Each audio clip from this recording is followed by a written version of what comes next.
কানের দুল চুরি করা থেকেই শুরু হয়ে গেল মহাভারতের সেই বিখ্যাত সর্পযজ্ঞ। যেমনটা মনে করো যে আইসক্রিম কিনে দেয় নাই দেখে মায়ের পরকীয়া তথ্য বাপের কাছে ফাঁস করে দিছে সন্তান, যে তুই যে বেটা আমার আইসক্রিম কিনে দিলি না, তুই যে ওই বেটার সাথে কথা বলিস, এটা আমি দিছি বইলে। ওই বেটা যে রাতে মাঝে মাঝে আয়ে, এটা বাপের কাছে বলে দিছে সন্তান। তো এরকমই একটা মহাভারতের কাহিনী আজকে তোমার আমি শোনাম। তোমার বোঝা দরকার যে মহাভারত একটা লৌকিক কাহিনী, যেখানে লোকাচারও আছে ভ্রষ্টাচারও আছে। বুঝতে পারছো? যা নাই ভারতে তা নাই মহাভারতে, অর্থাৎ খারাপ কাজও আছে ভালো কাজও আছে। যেমন প্রেম আছে পরকীয়া আছে, আবার মনে করো যে গুরুর মানে শিক্ষকের বউর সাথে ঘুমানোর কাহিনী আছে। মানে ইন্দ্র কিন্তু তার শিক্ষাগুরু কশ্যপের স্ত্রী অহল্যার সাথে ঘুমাই ফেলছিল। ঘুমাই ফেলছে মানে ঘুমাই ফেলেছে। আর চাঁদ এবং তারার স্ক্যান্ডাল কেডা না জানে। সেও কিন্তু তারা কিন্তু চাঁদের গুরু বৃহস্পতির স্ত্রী ছিল। তারা কিন্তু প্রেম প্রীতি করে ফেলছে, অর্থাৎ গুরুর বউয়ের সাথেও কিন্তু প্রেম প্রীতি করে ফেলাইছে শিষ্য। তো আজকে এমন একটা তোমার শিষ্যর কাহিনী বলবো, যার নাম হচ্ছে উতঙ্ক। নাম কি? উতঙ্ক। উতঙ্ক মুনির গুরুর নাম হচ্ছে শান্তিপন। সে বাস করত অবন্তী নগরে। তো এই উতঙ্ককেও গুরুর বউ বলছিল যে তুমি আমার সাথে প্রেম প্রীতি ভালোবাসা করো, আমার সাথে ঘুমাও। বুঝতে পারছো? তোমার গুরু নাই, ফাঁকা বাসা, আমি একা একা থাকি, अकेली मैं अकेली हूँ, डिवोर्सी हूँ, थोड़ा फ्रेंडली नेचर की हूँ, अब तो जानते हो ना, मैं अकेली डिवोर्सी थोड़ा फ्रेंडली नेचर के है। বুঝতে আর ঘর ফাঁকা আছে, তুমি চাইলে আসতে পারো। উতঙ্ককে তার গুরুর পত্নী বলছিল। কিন্তু উতঙ্কর পার্সোনালিটি এমন স্ট্রং পার্সন, সে নারীর দেহের এই আমন্ত্রণে সাড়া নাই। নারী দেহের লোভে সে ছাড়া দেয় নাই। সে বলছে যে না, আমি এটা পারি না। কিরে বেটা, তুই পারস না? তুই আমার এখন যৌবনের ঠেলা, তুমি এখন আমার মনের আশা মিটাইলে না, তোরে আমি এমন পরীক্ষায় ফেলবো, তোরে আমি এমন অভিশাপ দেবো যে তুই বিপদে পড়ে যাবি। উতঙ্ককে সে দেখে নেবে বলেই তার গুরুর পত্নী মনস্থির করে ফেলছে। এবার উতঙ্ক যখন শেষ করে ফেলছে, তার গুরুর কাছে অর্থাৎ শান্তিপন গুরুর কাছে অধ্যয়ন শেষ, পড়াশোনা শেষ। এবার যাওয়ার আগে তো তার লাগে, গুরু দক্ষিণা দেয় পড়াশোনা শেষ করলে। যেমন এখন যেমন কনভোকেশন বা সমাবর্তন হয়, ওরকম কনভোকেশন, বুঝতে পারছো? সমাবর্তনের দিন গুরু দক্ষিণা দেবে, গুরুরে প্রণাম করে। এবার গুরুরে প্রণাম করছে, গুরুর বউরে তো প্রণাম করতেই হয়, প্রণাম করতে গেছে। এখন বলছে আমি তো এই গুরু দক্ষিণা চাই না। ওই যে উতঙ্ক গুরু পত্নীর প্রেমের প্রস্তাবে সাড়া দেয় নাই, কয় এবার শালা প্রত্যাখ্যাত প্রেমিকা আমি। তুমি সুন্দর ছেলে, তোমাকে একটু চাইলাম আদর করে ভালোবাসা দিতে, তুমি সেটা রাজি হইলা না। তোমার একটা পরীক্ষায় ফেলে দিই, যেটা তুমি পারবে না, এটা অসম্ভব। কিরকম? যে সেই সময় একজন বিখ্যাত রাজা ছিল, তার নাম পোষ্য, শক্তিশালী এবং বিখ্যাত রাজা। তারে এরকম বিপদে ফেলেছে যে ওই রাজার রানীর যে আছে তার কানে দুল এনে দিতে হবে, সেটা হীরার দুল, বিখ্যাত এবং প্রচুর দামি, যেটা কোনোভাবেই উতঙ্কের পক্ষে আনা সম্ভব না। উতঙ্ক তো পড়ে গেছে বিপদে। সে শিষ্যের শিক্ষা শেষ করছে, অধ্যয়ন শেষ করছে, এখন গুরু দক্ষিণা না দিয়ে তো সে আর গুরুর গৃহ ত্যাগ করতে পারতেছে না। বুঝতে পারছো কাহিনীটা? যে গুরু দক্ষিণা না দিয়ে সে গুরুর বাড়ি ত্যাগ করতে পারতেছে না। এদিকে গুরুর বউ তার উপর রাইগা ফাইগা রেগে এমন একটা চ্যালেঞ্জ দিয়ে দিয়েছে যে 7 দিনের ভিতরে তোমার এই কাজ করতে হবে, না হলে আমি তোমাকে অভিশাপ দেবো। মতো পড়েছে বিপদে, গুরুর পত্নীর অভিশাপ, সমস্ত বিদ্যা ব্যর্থ হওয়ার পথে। কি করবে? সে যাচ্ছে সেখানে। যাওয়ার পথে তার সাথে একটা ষাঁড়ের দেখা হয়েছে। ষাঁড় মানে গরু, পুরুষ গরু, বিসিওয়ালা গরু, গরু। তার সাথে দেখা হয়েছে। এখন দেখা হইলে এই ষাঁড় বলতেছে যে বেটা, আমারে তোমার গুরু পাঠাইছে। এই উতঙ্ক শোনো, আমাকে তোমার গুরু পাঠাইছে। আমি যে মল ত্যাগ করবো অর্থাৎ গোবর, এটা তোমার খেতে হবে, এটা তোমার গুরু বলে দিছে। নূতঙ্ক দেখে কি পরে এদিকে গুরুর বউ জ্বালাচ্ছে, দেখে গুরুও জ্বালানো শুরু করছে। এতদিন শিক্ষা দীক্ষা করছি, কি করা, গুরুর প্রতি অগাধ ভক্তি, গুরুর নির্দেশ আবার অমান্য করা যায় না। বুঝতে পারছো ঘটনাটা কি ডিলেমায় পড়ছে। এখন সে গুরুর আদেশ খাইছে, শেষে গোবর সে খাই নিছে, কি আর করা। তার খাইতে হয়েছে। এবার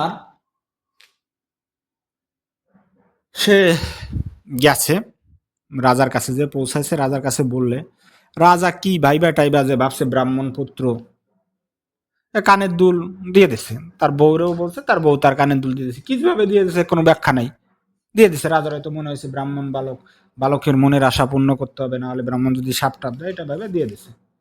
হেমার করছে কি, এই সে এটা নিয়ে আসতেছে, ভাবছে যে গু গোবর খাইছি, এগুলো তো এইভাবে নিয়ে গুরুর গৃহে যাওয়া যায় না। পাশে একটা পুকুর পাইছে, সরোবর, একটু গোসল টোসল করে যাই, এগুলো যেহেতু খাইছি অপবিত্র হয়ে গেছি, গুরুর আবার প্রণাম করতে হবে। গুরুর এ করছে কি, এই কানের দুলটা সেখানে রাইখা গেছে স্নান করতে বা গোসল করতে। সাপ, দুষ্টু সাপ তক্ষক, যে পরীক্ষিত্রে মারছিল, এবং ওই যে এডার পুত্র, কদ্রুর পুত্র, যার ভাই বাসুকি, এবার একটু দুষ্ট, ছোটবেলা থেকেই দুষ্টু দুষ্টু কাজ করে। তক্ষক করছে গিয়ে আবার দেখছে যে এই কানের দুল ওখানে রাখছে। এক হচ্ছে কি, মজা করার জন্য এই কানের দুল চুরি করে নিয়ে চলে গেছে, নাগ লোকে ঢুকে গেছে, পাতাল লোকে চলে গেছেন তক্ষক। তক্ষক তার এত কিছু জানেও না, সে মজা করার জন্য, দুষ্টুমি করার জন্য এটা চুরি করে নিয়ে চলে গেছে। এবার যখন সে উতঙ্ক স্নান করে আসলো, আসে দেয় দুল নাই। এখন তো সে পাগল হয়ে গেছে যে কি হলো, ঘটনাটা কি হলো, আমার দুল কেড়া নিল, এখানে তো কেউ ছিল না।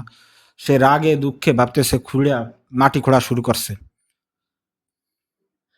এখন এখানে দেখো, একটা দেবতারও কিন্তু একটা হয়তো নিয়তিরও একটা এখানে খেলা ছিল, দেবতারও একটা প্ল্যান ওখানে হয়তো ছিল, দেবতাদেরও নিয়তিরও একটা প্ল্যান ছিল।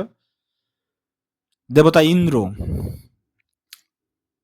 তাকে পাতালে পাঠায় দিস, যা পাতালে যাও, ওখানে দেবতা ইন্দ্র তাকে পথ দেখাই দিছে যে যাও ওই পাতালে যাও, ওখানে তক্ষক আছে, ওখানে গেলে তুমি তোমার হারানো কানের দুল ফিরে পাবা। তো দেবতার এখানে যখন নর এবং নারায়ণ শক্তি একসাথে হয়, তখন সেটা অপ্রতিরোধ্য হয়ে ওঠে। যেমনটা শ্রীকৃষ্ণ এবং অর্জুন, নর এবং নারায়ণ অর্থাৎ ভগবান এবং মানুষ, অর্থাৎ ভাগ্য এবং শ্রম একসাথে যখন হয়, তখন সে কাজ, যে কোনো কাজে সাফল্য পাওয়া যায়। তেমনি এখানেও নরনারায়ণ শক্তি এক হইল, দেবতার শক্তি, মানুষের উতঙ্কের শক্তি। সে গেছে মর্তলোকে, গেল,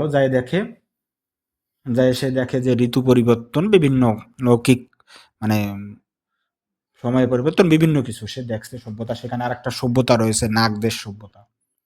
এবার এই যে বলছিলাম দেবতার ইশারা, এবার এই তো গেল দেবতা ইন্দ্র তাকে নাগলোকে নিয়ে গেছে। এবার দেবতা অগ্নিদেব একটা ঘোড়া হয়ে তার সামনে আইছে। আইসা, এটা দেবতাদেরও একটা প্ল্যান ছিল হয়তো, সে সম্পর্কে অবশ্য কিছু বলা নাই। বলছে তুমি আমার পাছায় ফু দাও। এটা তোমার গুরুর আদেশ, তোমার আমার পাছায় ফু দেওয়া লাগবে। ঘোড়া এসে বলতেছে, হ্যাঁ দেবতা অগ্নিদেব একটা ঘোড়া হয়ে আসছে, কি বিপদ, গুরুর আদেশ মানতেই হবে। এখন তো এটা তো আর জানে না, সে যখন ঘোড়ার পিছে ফু দিছে, তখন ধোঁয়া বের হয়ে পুরা মর্তলোক ভরে গেছে। এখন সাপরা তো ধোঁয়ায় বাঁচতে পারে না, সাপরা তো বঁরেই বাঁচি, এরকম একটা ব্যাপার পরে। তো কি হয়েছে, বলছে যে দেবতারা বলছে যে এরকম তক্ষক তো এই কাজ করছে, ওই কানের দুল চুরি করে নিয়ে আসছে, এই দুল ফেরত দিতে হবে, নাহলে সে তো এই যে এখানে এসে এরকম দোয়া দিতেছে, মত লোকে নাগ লোকে এসে এরকম দোয়া দিতেছে, তো এরকম দোয়া তো বাসুকি ওরা আয়সা ফেরত দিয়ে গেছে, কানের দুল ফেরত দিয়ে গেছে, উতঙ্ক চলে আসছে। চলে আসার পরে গুরুপত্নীদের দিছে, গুরুপত্নী খুশি হয়েছে, তার অধ্যয়ন শেষ হলো, কনভোকেশন হলো, সমাবর্তন হলো আর কি, যাকে বলে। হ্যাঁ, এবার নিয়ে করতেছে কি কয়, কি বলে, এবার এবার ইরা তার গুরু বলতেছে যে দেখো তুমি যে পথে যে বাধাগুলো পাইছো, এই বাধাগুলো হলো এই যে যে প্রথম যে ষাঁড় বলছিল যে আমার মল খাও, আমার গোবর খাও, এই গোবর হচ্ছে স্বয়ং ইন্দ্র আসছিল। কে আসছিল? ইন্দ্রদেব। বা যে তুমি গোবর খাইছো এটা গোবর না, এটা হচ্ছে অমৃত। আর মর্তলোকে যে যে তুমি ঘোড়ার পেছনে ফু দিছিলা, এইটা তোমার ইয়া না, ঘোড়া না, এটা হলো স্বয়ং অগ্নিদেব। তো এই কথা শুনা এরা ইয়া হয়ে গেছে, রাগে গেছে। কি বলে, জুতঙ্ক, যে শালা তক্ষক আমাকে এত কষ্ট দিলি বিনা কষ্টে, আমাকে এত কষ্ট দিলি, সে তো দেবতাদের উপর রাগ দেখাতে পারতেছে না, রাগ দেখাচ্ছে ওই মানে দুষ্টু তক্ষকের উপরে, মানে বউরে মারতে পারতেছে না, মারতে পেরেছে ঝিরে, বিলাই রে মারতেছে। এখন সে ইন্দ্রেরও কিছু কইতে পারতেছে না, অগ্নিদেবরেও কিছু কইতে পারতেছে না, যেহেতু তারা অলরেডি তারা গোল খাওয়াই দিছে আর কি, গুও খাওয়াই দিছে, গোবর খাওয়াই দিছে। সে বলছে কি যে তার সব রাগ যে পড়ছে তক্ষকের উপরে। বেটা তক্ষক, তোর কারণে আমি এত কষ্ট পাইছি, আমি তোর বাপ, তোর, তুই যে একটা কাজ করছিলি, তুই যে পরীক্ষিত্রী সাপে কামড়া দিয়ে মারছিলি, এই কথা তো তার ছেলে জন্মের জয় জানে না, আমি এই কথা যে তার ছেলেরে বলে দেবো। অর্থাৎ তক্ষকের পুরনো পাপের কথা গিয়ে এটার কাছে বলে দিবে, জন্মজয়ের কাছে বলে দেবো। তো যে কথা সেই কাজ, সে যাইয়া জন্মজয়ের কাছে রাজপ্রসাদে যাইয়া বলে দিছে যে আপনার বাপের তক্ষকে এইভাবে কামড়াই কামড়াই ছলনা করে মারে ফেলছিল। পরীক্ষিতের তো অভিশাপ ছিল, অভিশাপ ছিল, এই জন্য তক্ষক মারছে, যে আপনার তোমার বাবারে এইভাবে মারি ফেলছে। তুমি এক কাজ করো, সর্পযজ্ঞ করো, এই শালা সব সাপ মারি ফেলো, তুমি একটা যজ্ঞ করো। মানে উতঙ্ক নিজে প্রতিশোধ নিতে পারতেছে না, কিন্তু আর একজনের প্রতিশোধ নেওয়ার জন্য লেলিয়ে দিচ্ছে। উতঙ্কের শক্তিতে প্রতিশোধ নেওয়া সম্ভব না, না সে যে প্রতিশোধ নিতে পারে, কে পারে? জন্মের জয় নিতে পারে, সে একেতে রাজা, আবার সে যজ্ঞটজ্ঞ করতে পারে, সে পারছে না, এটাকে লেলিয়ে দিচ্ছে জন্মের জয়কে, তুমি এই যজ্ঞ করো, সমস্ত সাপদের মেরে ফেলো। তো জন্মের জয় এবার এই কাহিনী জানতো না, সে তার সাগরেত টাগরেত মন্ত্রী টন্ত্রীদের ডাকছে যে এই ঘটনা কি সত্য নাকি, আমার পিতারে কি তক্ষক এরকম মেরে ফেলছিল কিনা। তখন সবাই বলছে হ্যাঁ ঘটনা, হ্যাঁ রাজামশাই তোমার বাবাকে এরকম তক্ষকই মারছিল, তবে অভিশাপ ছিল, কিন্তু এতেও জন্মের জয় শুনে নাই, সে সার্পযজ্ঞই করছিল। দেখো কমন একটা ঘটনা। ভাল লাগছে তোমার গল্পটা, যে উতঙ্ক নিজে প্রতিশোধ না পেরে জন্মজয়ের দিয়ে প্রতিশোধটা নিয়েছিল, এবং বিখ্যাত সেই সর্পযজ্ঞ হয়েছিল, এবং সবকিছু শুরু হয়েছিল কিন্তু ওই যে কানের দুল চুরি করা নিয়ে। এই তক্ষক যদি কানের দুলটা চুরি না করতো, তাহলে এই সর্প যোগ্য হতো না।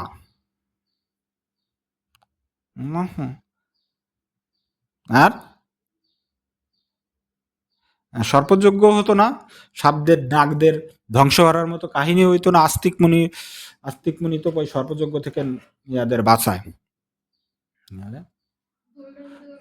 ঈশ্বরদের বাঁচায়। হ্যাঁ, দুলটাও যদি না চাইতো, আবার যদি উতঙ্ক যদি এই যে গুরুপত্নীর প্রেমের প্রস্তাবে রাজি হয়ে যেত, একটু ঘুমাইতো, গুরুপত্নীর সাথে একটু ভালোবাসা দিত, তাহলে কিন্তু হইতো না।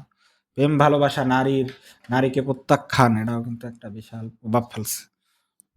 লৌকিক কাহিনীতে এই মহাভারত, মানে লৌকিক মানে শিষ্টাচারও আছে, আবার ভ্রষ্টাচারও আছে। হুম, ঠিক আছে, ভালো গল্প না?